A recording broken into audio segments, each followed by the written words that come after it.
জনপ্রিয় অভিনেতা মুশফিক আর ফারহানের সঙ্গে জুটি বেঁধে এবার দর্শকের সামনে হাজির হলেন চলতি প্রজন্মের মেধাবী অভিনেত্রী ফারিন খান। নাটকের নাম মনের মাঝে তুমি। এটি পরিচালনা করেছেন রুবেল আনুশ।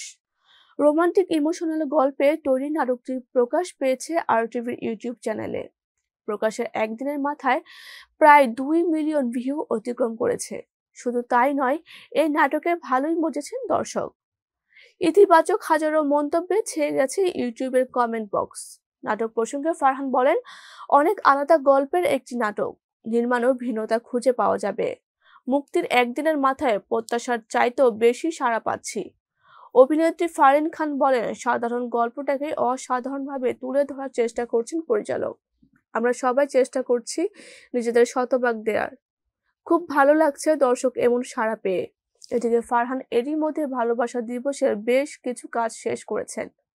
অন্যদিকে এই মুহূর্তে ভালোবাসা দিবসের নাটক আজানের শুটিং নিয়ে ব্যস্ত সময় পার করছেন ফারিন খান।